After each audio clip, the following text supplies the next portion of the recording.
অনেক পুরনো সময়ের কথা। আরবের এক বিশাল ও সুখী দেশে এক বাদশা রাজত্ব করতেন। বাদশার কাছে ধন সম্পদ, খ্যাতি, সৈন্য, ক্ষমতার কোনো অভাব ছিল না। কিন্তু এসব সত্ত্বেও বাদশার মন অস্থির থাকত। তার মনে প্রায়ই এমন কিছু প্রশ্ন আসত যার উত্তর তার দরবারের বড় বড় বুদ্ধিমান উজির এবং আলেমদের কাছেও মিলত না। একদিন বাদশা পুরো রাজ্যে এক অদ্ভুত ঘোষণা করে দিলেন। শহরের মাঝখানে রাজদরবার সাজানো হলো।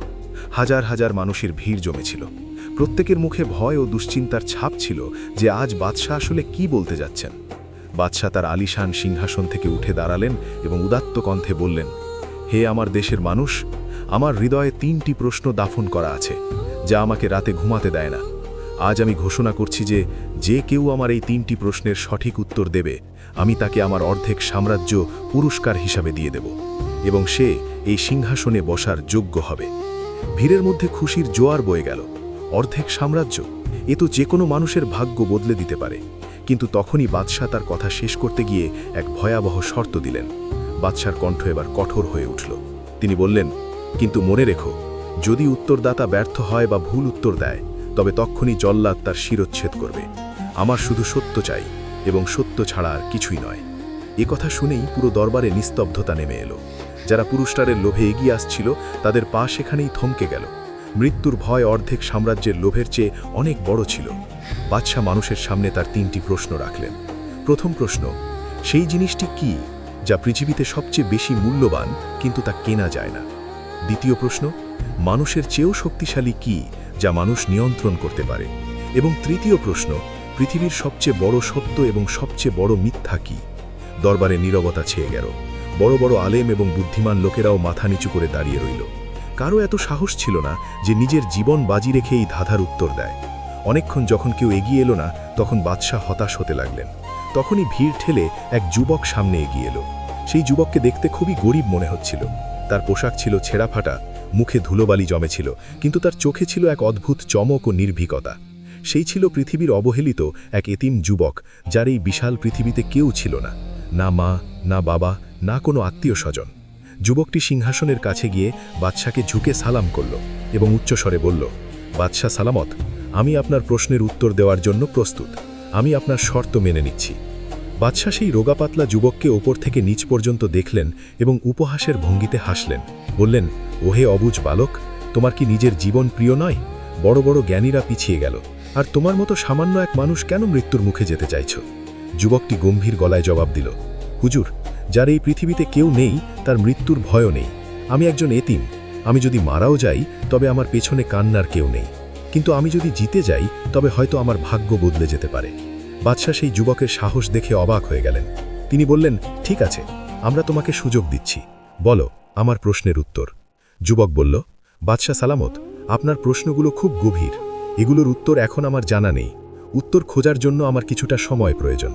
আপনি আমাকে 40 দিনের সময় দিন এবং সফরের জন্য একটি দ্রুতগামী ঘোড়া ও কিছু সরঞ্জাম দিন।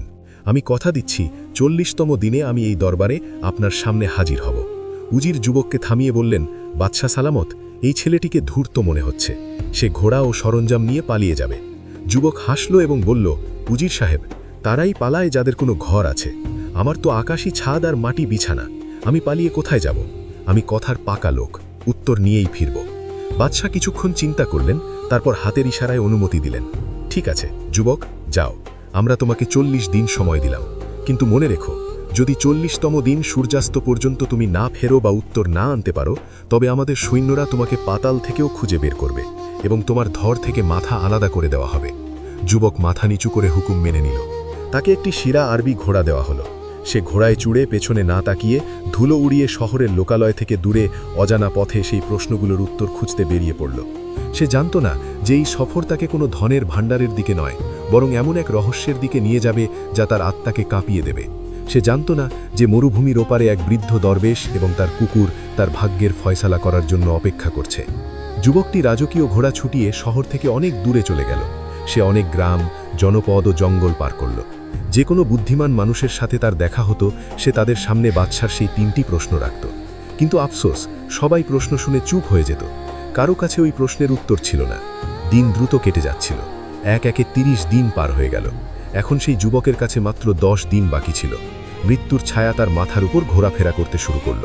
তার মনে হতে লাগলো যে সে আবেগের বশবর্তী হয়ে অনেক বড় ভুল করে ফেলেছে। এখন তার মাথা কাটা পড়া নিশ্চিত। ঘুরতে ঘুরতে সে এক জনশূন্য ও তপ্ত মরুভূমিতে গিয়ে পৌঁছল। সেখানে দূর দূরান্ত পর্যন্ত বালি ছাড়া আর কিছুই দেখা যাচ্ছিল না। সূর্য যেন আগুন ঝরাচ্ছিল এবং যুবক তৃষ্ণায় কাতর ছিল। তখনই অনেক দূরে একটা টিলার পাশে একটা ছোট ভাঙাচোরা কুঁড়ে ঘর দেখতে পেল। আশার এক আলো জ্বলে উঠল। সে ঘোড়াটিকে ওদিকে ঘুরিয়ে দিল। যখন সে কুঁড়ে ঘরের কাছে পৌঁছল তখন সে অদ্ভুত দৃশ্য দেখল। কুঁড়ে ঘরের বাইরে এক বৃদ্ধ ব্যক্তি বসেছিলেন। তার গায়ে ছিল তালি দেওয়া পোশাক, চুল ছিল অবিন্যস্ত এবং মুখে ধুলো মাখা ছিল। তাকে একজন সাধারণ দরবেশ বলেই মনে হচ্ছিল। কিন্তু যে বিষয়টি যুবককে চমকে দিল তা হলো সেই বৃদ্ধ একটি মাটির পাত্রে খাবার খাচ্ছিলেন এবং একই পাত্রে তার সাথে একটি কুকুরও মুখ দিয়ে খাবার খাচ্ছিল। এটি দেখে যুবকের পা থমকে গেল। তার মুখে ঘৃণা ও অপছন্দের ছাপ ফুটে উঠল। সে মনে মনে ভাবল, হে খোদা, এ কেমন মানুষ? এর তো পবিত্রতা ও অপবিত্রতার জ্ঞানও নেই। যে ব্যক্তি একটি জানোয়ার একটি কুকুরের সাথে একই পাত্রে খাবার খাচ্ছে, সে আমার কঠিন প্রশ্নগুলোর উত্তর কি দেবে? একে তো পাগল মনে হচ্ছে। যুবক ভাবল, এখানে সময় নষ্ট করার চেয়ে এগিয়ে যাওয়াই ভালো। সে ফিরে যেতেই উদ্যত হয়েছিল যে হঠাৎ সেই বৃদ্ধ মাথা না তুলেই বসে থাকা অবস্থায় গম্ভীর গলায় ডাক দিলেন, চলে এসো যুবক, এত দূর থেকে এসেছ, দেখা না করেই কেন চলে যাচ্ছ?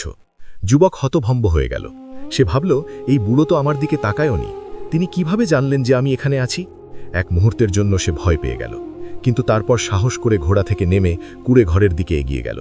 কাছে গিয়ে সে সালাম করল, আসসালামু আলাইকুম বাবা। দরবেশ হাসি মুখে মাথা তুললেন। তার চোখে ছিল এক অদ্ভুত জ্যোতি।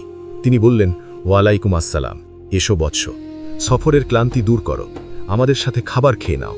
যুবকের নজর আবার সেই পাত্রের দিকে গেল যেখানে কুকুরটি এখনও খাবার চাটছিল। তার গা গুলিয়ে উঠল। সে অজুহাত দিয়ে বলল, না বাবা, ধন্যবাদ, আমার ক্ষুধা নেই, আমি কেবল পানির সন্ধানে ছিলাম।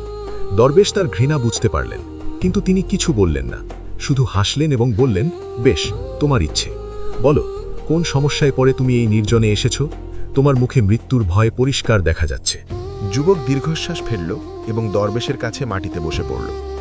সে বাদশার শর্ত, সেই 3টি প্রশ্ন এবং নিজের অসহায়ত্বের পুরো গল্প বৃদ্ধকে শোনাল। সে বলল, বাবা, আমি একজন ইতিম, আমার হারানোর কিছু ছিল না, তাই জীবনের বাজি রেখেছিলাম, কিন্তু এখন মনে হচ্ছে আমি হেরে গেছি। আমার হাতে সময় খুব কম এবং কোনো উত্তরও পাইনি। দরবেশ পুরো কথা শুনে উচ্চস্বরে হেসে উঠলেন। বললেন, শুধুই সামান্য কথা? আরে নির্বোধ, আমার মনে হয়েছিল হয়তো আকাশ ভেঙে পড়েছে। তুমি এই সাধারণ প্রশ্নের জন্য নিজের প্রাণ হারাতে যাচ্ছিলে। যুবকের রাগ হয়ে গেল। সে ভাবল, আমার প্রাণ নিয়ে টানাটানি আর এই পাগল ফকিরের কাছে এটা রসিকতা মনে হচ্ছে। সে বিরক্ত হয়ে বলল, বাবা, এই প্রশ্নগুলো সাধারণ নয়, বড় বড় জ্ঞানীরা এর উত্তর দিতে পারেননি। দরবেশের মুখ হঠাৎ গম্ভীর হয়ে গেল।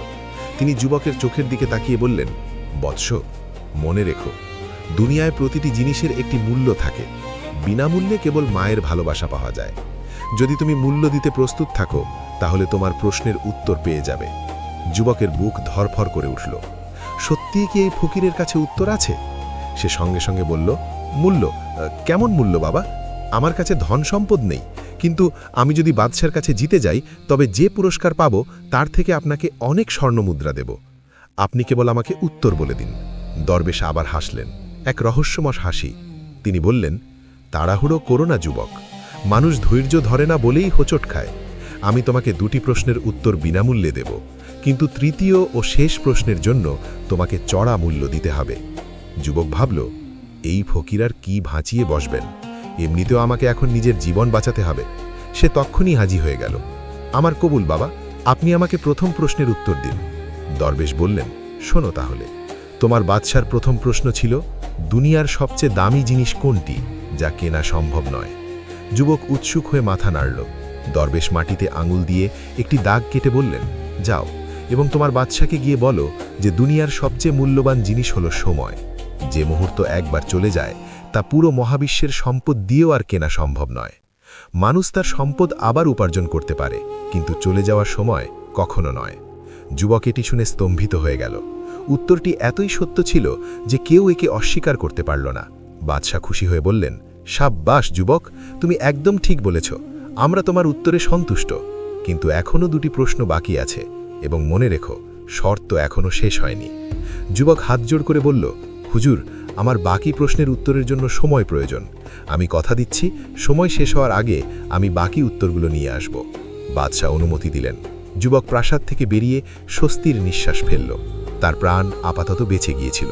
ঠিক 5 দিন পর যুবক আবার সেই মরুভূমিতে সেই কুঁড়েঘরের কাছে পৌঁছল। দরবেশ সেখানে বসে বালির ওপর কিছু দাগ কাটছিলেন। যুবক ঘোড়া থেকে নেমে সালাম করল। বাবা, আপনার উত্তর সঠিক হয়েছে। বাদশাহ খুব খুশি হয়েছেন। এখন আমাকে বাকি দ্বিতীয় প্রশ্নের উত্তর বলে দিন। দরবেশ মাথা তুললেন এবং হাসলেন। বললেন, খুশি হলাম যে তুমি ফিরে এসেছ। শোনো তাহলে দ্বিতীয় প্রশ্নের উত্তর। যুবক তক্ষুনি দরবেশের কাছে বসে পড়ল। দরবেশ পূর্ণ মনোযোগ দিয়ে বললেন, তোমার বাদশার দ্বিতীয় প্রশ্ন ছিল, সেটি কি যা মানুষের চেয়েও শক্তিশালী, কিন্তু মানুষ তাকে নিয়ন্ত্রণ করতে পারে? যুবক মাথা নাড়ল। জি বাবা, এটাই প্রশ্ন ছিল। দরবেশ তার চোখের দিকে তাকিয়ে বললেন, বৎস, সেই জিনিসটি হল নফস বা মানুষের কুপ্রবৃত্তি। মানুষের নফস যে কোনো বন্য জানোয়ার বা শত্রুর চেয়েও বেশি শক্তিশালী। এই নফসই বাদশাকে ফকির বানিয়ে দেয়, আর ফকিরকে বাদশাহ। এটি মানুষকে গুনাহ ও ধ্বংসের পথে নিয়ে যায়। কিন্তু দরবেশ থামলেন এবং বললেন, কিন্তু মানুষ চাইলে তার এই নফসকে নিয়ন্ত্রণ করতে পারে। যে নিজের নফসকে নিয়ন্ত্রণ করতে পারে সেই সেকেন্ডার, আর যে নফসের অধীনে চলে যায় সে গোলাম। যুবক এই উত্তর শুনে খুশিতে লাফিয়ে উঠল। বলল, বাহ বাবা, কি চমৎকার উত্তর। বাদশাহ এটি শুনে অবাক হয়ে যাবেন। সে সঙ্গে সঙ্গে বলল, বাবা, আমার হাতে এখন সময় খুব কম। আপনি আমাকে তৃতীয় ও শেষ উত্তরটিও এখন বলে দিন, যাতে আমার কাজ শেষ হয়। দরবেশের মুখ হঠাৎ কঠোর হয়ে গেল। তিনি যুবকের হাত চেপে ধরলেন এবং বললেন, না, এত জলদি নয়। আমি বলেছিলাম না, প্রতিটি জিনিসের একটি মূল্য থাকে। 2টি উত্তর বিনামূল্যে ছিল, কিন্তু তৃতীয় উত্তরের মূল্য তোমাকে দিতেই হবে। যুবক অবহেলার সাথে বলল, হারে বাবা, আপনি মূল্যের চিন্তা করবেন না। আপনি যা চাইবেন আমি তাই দেব। সোনা, দানা, জমিদারি। বাদশাহ আমাকে অর্ধেক সাম্রাজ্য দিতে চলেছেন। আপনি শুধু হুকুম করুন। দরবেশ এক গভীর ও রহস্যময় হাসি হাসলেন। বললেন, বৎস, আমার তোমার সোনা দানা চাই না। আমার মূল্য অন্য কিছু, আর সেটা তুমি তখনই জানতে পারবে যখন তুমি শেষবার আমার কাছে আসবে। যুবকের কপালে ভাঁজ পড়ল। তার মনে হলো, এই বুড়ো পাগল। সোনা দানা ছাড়া আর কি মূল্য হতে পারে? সে ভাবল, যাই হোক, যা চাইবেন দিয়ে দেব। এখন আমার যাওয়া উচিত। দরবেশ তাকে যাওয়ার ইশারা করলেন এবং বললেন, যাও। যুবক বাদশাকে দ্বিতীয় প্রশ্নের উত্তর দাও এবং মনে মনে রেখো, আমার কাছে তখন আসবে যখন তোমার সময় শেষ হতে মাত্র 1 দিন বাকি থাকবে। তার আগে নয়, তার পরেও নয়। যদি তুমি সঠিক সময়ে আসো তবেই শেষ উত্তর পাবে, নতুবা খালি হাতে ফিরতে হবে। যুবক দরবেশের কথা মানল এবং সেখান থেকে রওনা দিল। সে সারা পথ ভাবতে লাগল যে এই ফকির শেষ উত্তরের বদলে কি চাইবেন, কিন্তু নিজের উপর তার ভরসা ছিল। তার মনে হলো সম্পদ দিয়ে সব কেনা যায়। সে জানত না যে মূল্য দরবেশ চাইতে চলেছেন তাকে জীবিত অবস্থায় মেরে ফেলবে। যুবক প্রাসাদে পৌঁছে দরবারে বাদশাকে দ্বিতীয় প্রশ্নের উত্তর দিল। সে বলল, বাদশাহ সালাবাত, সেই শক্তিশালী জিনিস কি হলো নফস বা মানুষের কামনা বাসনা। যে মানুষ নিজের নফসকে কাবু করতে পারে সে দুনিয়া জয় করে নেয়, আর যে নফসের গোলাম হয় সে ধ্বংস হয়ে যায়। বাদশাহী উত্তরে অত্যন্ত সন্তুষ্ট হলেন। তিনি ঘোষণা করলেন, যুবক, তুমি জয়ের খুব কাছে। কাল আমাদের শর্তের শেষ দিন। যদি কাল সূর্যাস্ত পর্যন্ত তুমি তৃতীয় প্রশ্নের সঠিক উত্তর দিতে পারো, তাহলে কথা দিচ্ছি অর্ধেক সাম্রাজ্য তোমার পায়ে থাকবে। কিন্তু মনে রেখো, যদি কাল সূর্যাস্ত পর্যন্ত তুমি উত্তর না আনতে পারো, তাহলে জল্লাদ তোমার গর্দান উড়িয়ে দেবে। যুবক মাথা নত করল এবং সেখান থেকে বেরিয়ে পড়ল। এখন তার কাছে মাত্র 1 দিন ও 1 রাত বাকি ছিল। তার হৃদস্পন্দন বেড়ে গিয়েছিল। তার একদিকে আনন্দ ছিল যে সে সাম্রাজ্যের মালিক হতে যাচ্ছে, আবার ভয়ও ছিল পাছে সেই দরবেশ নিজের কথা থেকে সরে না যান। ছুটতে ছুটতে সে সেই মরুভূমিতে পৌঁছল। সূর্য ডুবতে বসেছিল। সে কুঁড়েঘরের কাছে পৌঁছতেই দেখল দরবেশ সেখানে বসে আছেন। তার কাছে সেই কুকুরটিও শুয়েছিল। যুবক ঘোড়া থেকে লাফিয়ে নেমে হাঁপাতে হাঁপাতে দরবেশের পায়ে লুটিয়ে পড়ল। বলল, বাবা, বাবা, আমাকে বাঁচান। কাল আমার জীবন মৃত্যুর ভয়শালা হবে। আমাকে শেষ প্রশ্নের উত্তর বলে দিন। পুরো সাম্রাজ্য আমার জন্য অপেক্ষা করছে। দরবেশ খুব শান্তভাবে তার দিকে তাকালেন এবং হাসলেন। তিনি বললেন, এসে গেছো যুবক। আমার মনে আছে, আমি বলেছিলাম যে প্রতিটি জিনিসের একটি মূল্য থাকে। যুবক জলদি তার পকেট থেকে স্বর্ণমুদ্রার থলি বের করল এবং দরবেশের সামনে রেখে দিল।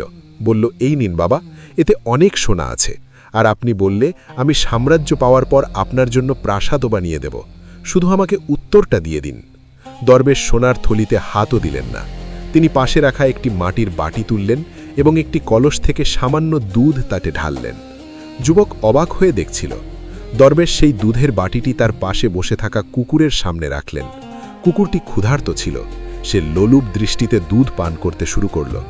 যুবকের ঘৃণা লাগছিল। সে মুখ ফিরিয়ে নিতে যাচ্ছিল। তখনই দরবেশের কণ্ঠস্বর গর্জে উঠল, থামো। যুবক থেমে গেল। যখন কুকুরটি অর্ধেক দুধ পান করে তার তৃষ্ণা মেটাল, তখন দরবেশ সেই বাটিটি, যাতে কুকুরের এঁঠো দুধ লাগা ছিল, তুলে নিলেন এবং যুবকের দিকে বাড়িয়ে দিলেন। যুবকের কপালে ঘাম দেখা দিল। দরবেশ কঠোর কণ্ঠে বললেন, যুবক, আমার তোমার সোনাদানা চাই না। আমার মূল্য শুধু এতটুকুই যে এই বাটিটি ধরো এবং এতে থাকা অবশিষ্ট দুধটুকু আমার সামনে পান করো। যুবকের পায়ের নিচ থেকে মাটি সরে গেল। তার মনে হলো কেউ যেন তার গলা টিপে ধরেছে। সে চিৎকার করে উঠল, বাবা, আপনি এ কি বলছেন? এটি কুকুরের এঁঠো দুধ। আমি এটি কিভাবে পান করব? আমি একজন মানুষ, আশরাফুল মখলুকাত। আমি মরে যাব, কিন্তু এটি পান করব না। তার মনে পড়ল সে সব সময় এই ফকিরকে ঘৃণা করত, কারণ তিনি কুকুরের সাথে খাবার খান, আর আজ সেই লাঞ্ছনাই তার সামনে এসে দাঁড়িয়েছে। দরবেশের চোখে আগুনের ফুলকি জ্বলে উঠল। তিনি বললেন, তবে যাও, যদি তোমার আমি এবং তোমার অহংকার এতই প্রিয় হয়, তবে গিয়ে নিজের প্রাণ দাও। কাল যখন জল্লাদ তোমার মাথা কাটবে, তখন ভেবো সেই মৃত্যু ভালো ছিল নাকি এই দুধ। যুবক কাঁপতে লাগল। একদিকে নিশ্চিত মৃত্যু, আর অন্যদিকে এক চুমুক দুধ, যা তার অহংকার ভেঙে চুরমার করে দেবে। তার চোখ দিয়ে পানি পড়তে লাগল। সে বুঝতে পারল আর কোনো উপায় নেই। সে কম্পিত হাতে সেই বাটিটি দরবেশের হাত থেকে নিল। তার সারা শরীর কাঁপছিল। তার বমি আসছিল, কিন্তু জীবনের ভিক্ষা চেয়ে সে চোখ বন্ধ করল, বিসমিল্লাহ পড়ল এবং এক নিঃশ্বাসে সেই কুকুরের এঁঠো দুধ গলার নিচে নামিয়ে নিল। দুধ পান করার সাথে সাথেই সে হাঁটুর উপর ভর দিয়ে বালিতে পড়ে গেল এবং ফুপিয়ে কাঁদতে লাগল। তার দম্ভ, তার অহংকার সব ধুলোয় মিশে গিয়েছিল। সে এখন এক ভেঙে পড়া মানুষ। সে কাঁদতে কাঁদতে বলল, বাবা, আমি আপনার মূল্য পরিশোধ করেছি। আমি আমার সব কিছু হারিয়েছি। এখন তো আমাকে উত্তর দিন। দরবেশ এগিয়ে এসে যুবকের মাথায় হাত রাখলেন। এবার দরবেশের কণ্ঠে কঠোরতা নয়, মায়াবী মমতা ছিল। তিনি বললেন, পাগল ছেলে, তুমি কি ভেবেছিলে? আমি কি তোমাকে অপমান করতে চেয়েছিলাম? না, আমি তো তোমাকে মানুষ বানাতে চেয়েছিলাম। তোমার ভেতরে বাদশা হওয়ার লোভ ছিল, কিন্তু তোমার ভেতরে বিনয় ছিল না।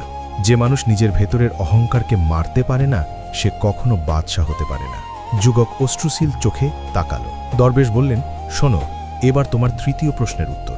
বাদশাহ জিজ্ঞেস করেছিলেন, দুনিয়ার সবচেয়ে বড় সত্য এবং সবচেয়ে বড় মিথ্যা কি? যুবকের শ্বাস থমকে গেল। দরবেশ বললেন, যাও এবং বাদশাকে গিয়ে বলো যে দুনিয়ার সবচেয়ে বড় সত্য হলো মৃত্যু, যা থেকে কেউ বাঁচতে পারবে না, আর দুনিয়ার সবচেয়ে বড় মিথ্যা হলো এই জীবন, যাকে আমরা সত্য বলে ধরে বসে আছি, কিন্তু এটি একদিন ধোঁকা দেয়। এই উত্তর শোনার সাথে সাথে যুবকের মনে হলো যেন তার মস্তিষ্কে বিদ্যুৎ খেলে গেল। মৃত্যু সত্য, জীবন মিথ্যা। সে দরবেশের পা জড়িয়ে ধরে ক্ষমা চাইতে লাগলো। বলল, বাবা, আমাকে মাফ করে দিন। আমি আপনাকে ভুল বুঝেছিলাম। আপনি আজ আমার চোখ খুলে দিয়েছেন। দরবেশ তাকে তুলে বললেন, যাও যুবক, সময় কম, নিজের ওয়াদা পূরণ করো, কিন্তু মনে রেখো, আজ যে শিক্ষা তুমি পেয়েছ তা কখনো ভুলে যেও না। যুবক চোখের জল মুছল, ঘোড়ে চড়ল এবং শেষবারের মতো দরবেশকে দেখে প্রাসাদের দিকে দৌড়ে গেল। সে উত্তর পেয়ে গিয়েছিল, কিন্তু তার ভেতরে কিছু একটা চিরতরে বদলে গিয়েছিল। সে আর সেই মানুষটি ছিল না যে সম্পদের লোভে ঘর থেকে বেরিয়েছিল। রাজপ্রাসাদে নিস্তব্ধতা বিরাজ করছিল। সূর্য ডুবতে মাত্র কয়েক মুহূর্ত বাকি ছিল। দরবার জনকীর্ণ ছিল, কিন্তু কারো মুখ দিয়ে কথা বেরোচ্ছিল না। বাদশাহ বারবার আকাশের দিকে তাকাচ্ছিলেন। উজির নিচু স্বরে বাদশার কানে কানে বললেন, বাদশাহ সালামত, সময় শেষ হতে চলেছে। মনে হয় সেই যুবকটি ভয়ে পালিয়ে গেছে। আমাদের উচিত জল্লাদকে প্রস্তুত থাকার নির্দেশ দেওয়া। বাদশাহ হতাশ হয়ে মাথা নাড়লেন। তার সেই যুবকের ওপর আশা ছিল, কিন্তু হয়তো মৃত্যুর ভয়ে জিতে গিয়েছিল। তখনই প্রাসাদের প্রধান ফটকে একটি শোরগোল হলো। থামুন, আমি এসে গেছি। সবার নজর দরজার দিকে গেল। সেই যুবক, যার কাপড় ধুলোয় মাখা, চুল এলোমেলো এবং মুখ মলিন, সে টলটলে পায়ে দরবারে প্রবেশ করল। তাকে খুব ক্লান্ত দেখাচ্ছিল, কিন্তু তার চোখে এখন আর আগের মতো সেই চমক বা দম্ভ ছিল না, বরং ছিল এক অদ্ভুত নিস্তব্ধতা, গভীরতা। সে সরাসরি সিংহাসনের কাছে এলো। বাদশাহ স্বস্তির নিঃশ্বাস ফেললেন এবং বললেন, এসো যুবক, তুমি তো আমাদের প্রাণ কণ্ঠগত করে দিয়েছিলে। যাক, তুমি সময় মতো এসেছো। বলো, তুমি কি আমার তৃতীয় ও শেষ প্রশ্নের উত্তর এনেছো? প্রশ্ন মনে আছে তো? দুনিয়ার সবচেয়ে বড় সত্য এবং সবচেয়ে বড় মিথ্যা কি? যুবক এক পলক দরবারের শান শাওকাত, সোনা রূপার দেয়াল এবং বাদশার মুকুটের দিকে তাকালো। তারপর এক দীর্ঘশ্বাস নিয়ে বলল, জি হুজুর, আমি উত্তর পেয়েছি। সে উচ্চকণ্ঠে বলল, বাদশাহ সালামাত, দুনিয়ার সবচেয়ে বড় এবং তিক্ত সত্য হলো মৃত্যু। চাই সে বাদশাহ হোক বা ফকির, ধনী হোক বা গরিব, তাকে এক না একদিন মরতে হবে। কেউ একে এড়াতে পারবে না। দরবারে নীরবতা নেমে এলো। যুবক বলতে থাকলো, আর দুনিয়ার সবচেয়ে বড় মিথ্যা হলো এই জীবন। আমরা একে নিজের মনে করি, একে সাজাতে পুরো জীবন কাটিয়ে দিই, কিন্তু এটি একটি ধোঁকা। এটি যে কোনো সময় সঙ্গ ছেড়ে দেয়। বাদশাহ সিংহাসন থেকে উঠে দাঁড়ালেন। তিনি তালি দিয়ে বললেন, অবশ্যই, একদম ঠিক। আজ পর্যন্ত কেউ এত সততা ও সরলতার সাথে আমার প্রশ্নের উত্তর দেয়নি। তুমি আমার আত্মাকে শান্তি দিয়েছ। বাদশাহ নিজের গলা থেকে মুক্তার মালা খুলে দিলেন এবং ঘোষণা করলেন, যুবক, তুমি শর্ত জিতে গেছ। আমার কথা মতো আজ থেকে অর্ধেক সাম্রাজ্য তোমার। তুমি আমার সমান অংশীদার। পুরো দরবার মোবারকবাদ ধ্বনিতে ফেটে পড়ল। উজির এগিয়ে এলেন এবং যুবককে রাজকীয় পোশাক পরাতে চাইলেন, কিন্তু তখনই এমন কিছু ঘটল যা কেউ কল্পনাও করেনি। যুবক উজিরের হাত সরিয়ে দিল। সে এক পা পিছিয়ে বাদশার চোখের দিকে তাকিয়ে বলল, ক্ষমা করবেন বাদশাহ সালামত, কিন্তু আমার আপনার এই সাম্রাজ্য, এই ধন সম্পদ ও এই মর্যাদার প্রয়োজন নেই। দরবারে পিন পতন নীরবতা ছেয়ে গেল। বাদশাহ অবাক হয়ে বললেন, এ কি বলছো? তুমি কি জ্ঞান হারিয়েছ? মানুষ এই সিংহাসনের জন্য আপনজনের রক্ত ছড়ায়, আর তুমি জেতা সাম্রাজ্য ফিরিয়ে দিচ্ছ? যুবকের চোখে পানি চলে এলো। তার সেই দৃশ্য মনে পড়ে গেল যখন সে কুকুরের এঁটো দুধ পান করেছিল। সে ধরা গলায় বলল, হুজুর, যখন আমি এই সফরে বেরিয়েছিলাম তখন মনে হয়েছিল সম্পদই সবকিছু, কিন্তু সেই দরবেশ আমাকে শিখিয়ে দিয়েছেন যে যখন মৃত্যুই সবচেয়ে বড় সত্য, তবে এই মিথ্যা জীবনের জন্য আমি কেন এত বোঝা বহন করব? আজ আমি আমার অহংকার ভেঙে ফেলেছি। এখন আমার এই মুকুটের নয়, বরং শান্তির প্রয়োজন। সে হাত জোর করে বলল, আপনি যদি আমাকে পুরস্কার দিতেই চান, তবে আমার অংশের এই সম্পদ সেই সব গরিব ও এতিমদের মধ্যে বিলিয়ে দিন যারা একবেলা খাবারের জন্য হাহাকার করে। আমাকে বিদায় দিন।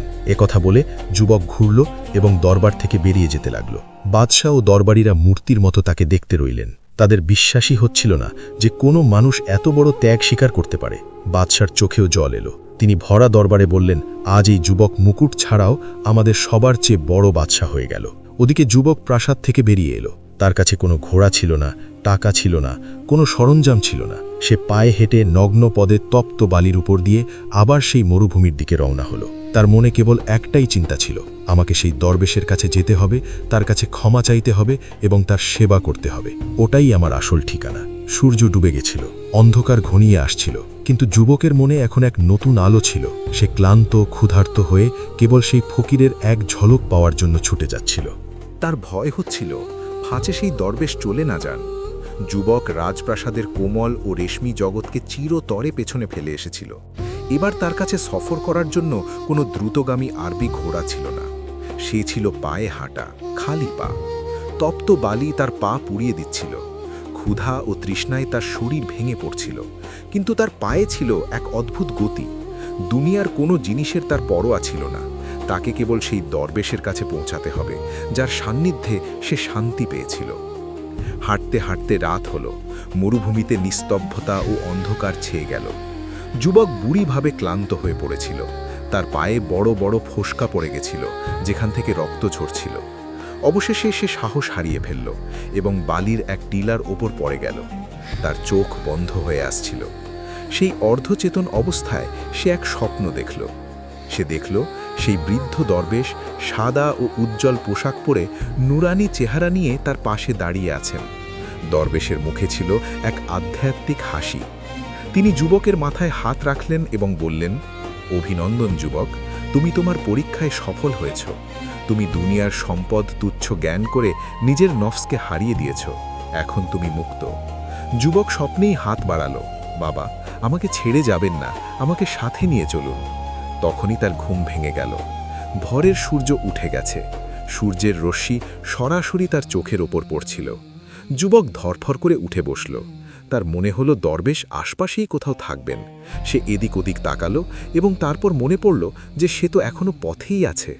সে পুরো শক্তি দিয়ে উঠে দাঁড়ালো এবং খুঁড়িয়ে খুঁড়িয়ে সেই দিকে দৌড়াতে লাগলো যেখানে দরবেশের কুড়ে কাটছিল।